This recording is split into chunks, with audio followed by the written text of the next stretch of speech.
there we are again. Welcome to Mythbusters Singing Edition, Episode 4. Today we're going to talk about the myth that you are either born a singer or you're not. Is tone deafness a thing? Is not being able to carry a tune in a bucket a thing? So, clearly some people are born, it would seem, it's apparent from a very early age that they have talent, and some people just can't turn it off. They just are singing all the time because they love it, and as a result they actually kind of hone their craft from an early age too. They're just doing it so much, practicing so much, enjoying so much. And then there are other people who, for whatever reason, may not have as clear a path to singing, and then those people, that lack of clarity is amplified by the responses of others to their lack of clarity, which then turns into a trauma, a small t trauma, a wound that festers for as long as it will, as long as it isn't addressed and isn't healed. So I would say that I have worked with people who struggled to find pitch. Quite a few times I've had students who struggled to match pitch. And clearly this seems like a very rudimentary thing, and it is. But the same thing that gets in the way of our artistry and gets in the way of more advanced levels of singing is the thing that gets in the way of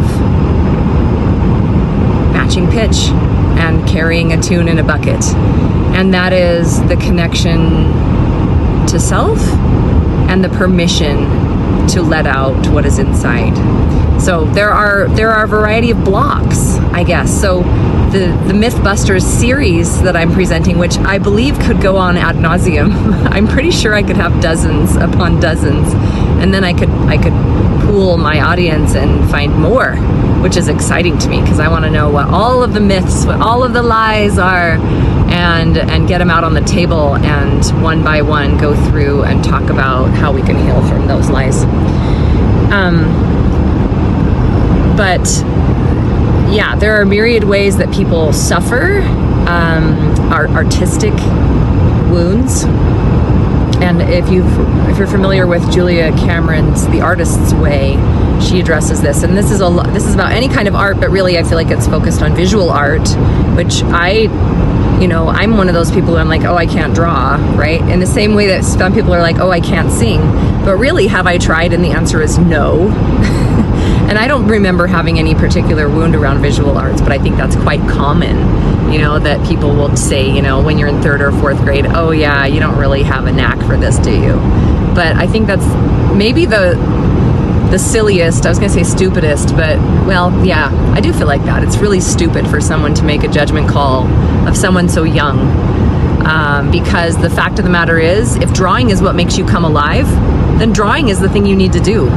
And if you want to be a singer, and you imagine yourself as a singer and that being something that brings you joy and that makes you come alive, then that's what you got to do.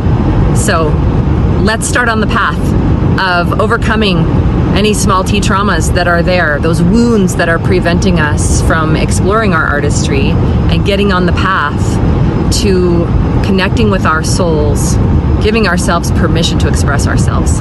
So join me for the Masterclass coming up December 10th through the 14th at 12:30 p.m. Mountain Standard Time, and we're going to talk about all the myths, and we're going to talk about the path and how we get on the path. I would love to see you there. Register today.